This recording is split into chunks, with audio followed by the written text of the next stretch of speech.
Alors Monsieur Leclerc, bonjour. Vous êtes le président des coureurs de grève. Alors cette association a pour entre autres vocation de nettoyer les plages. Alors vous allez me dire ce que vous trouvez comme objet déjà aberrant sur les plages.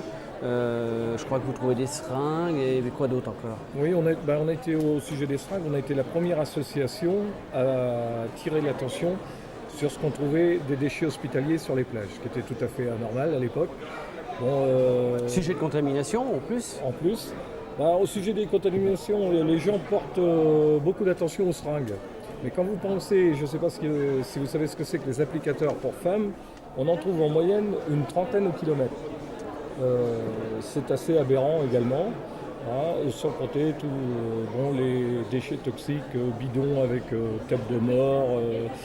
Du nucléaire, on n'en a pas encore trouvé, mais on ne désespère pas parce qu'on trouve les étiquettes. Alors, Mais est-ce que vous êtes aidé dans votre tâche par, je dirais, des organismes officiels, mairies, non? Les mairies sont assez coopératives, d'autant qu'on leur apporte quand même, en mettant les plages propres la veille que les touristes arrivent souvent au mois de juin. Tout à fait.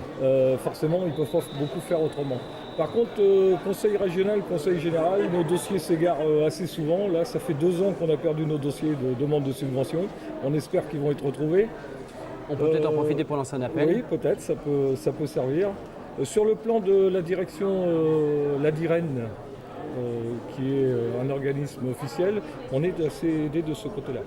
Tous les ans, on touche une subvention suite aux efforts que l'on fait sur les plages et en faveur aussi du monde scolaire. On aide beaucoup les scolaires pour essayer, avec nos expositions, d'apporter une petite prise de conscience. Alors sinon, au sein de votre association, vous avez des gens de tout âge, beaucoup de jeunes, de moins jeunes. Quel est la tranche d'âge la plus motivée pour ce genre de travail? Disons qu'on a beaucoup de personnes âgées, ça les occupe aussi. Et puis les jeunes viennent sur les plages, les personnes âgées font plus de travail pour l'association, comme nous faire des petits autocollants, ou nous aident plus une aide annuelle, disons. Et les enfants, c'est plus l'été ou pendant la saison des vacances et tout ça. Alors, c'est une association purement rouennaise ou il y a des ramifications au niveau de la France? C'est une association nationale, sur le plan national. Et en ce moment, on a même eu des petits contacts sur le plan européen, discrètement, mais on n'a pas les moyens naturellement. Et on a même des adhérents au Canada, à La Réunion. On est connu, disons, un petit peu plus, c'est presque drôle, un petit peu plus en dehors de ce qu'est la région rouennaise où notre siège est près de Rouen. Alors, si on veut vous contacter, parce que je présume que vous avez peut-être suscité, on ne sait jamais, des vocations pour le nettoyage des plages, est-ce qu'on peut vous contacter sur Rouen? Si oui, il y a des coordonnées? Le mieux, c'est de nous contacter au siège. C'est de mon domicile, à 71 chaussée du Roi, à Savy.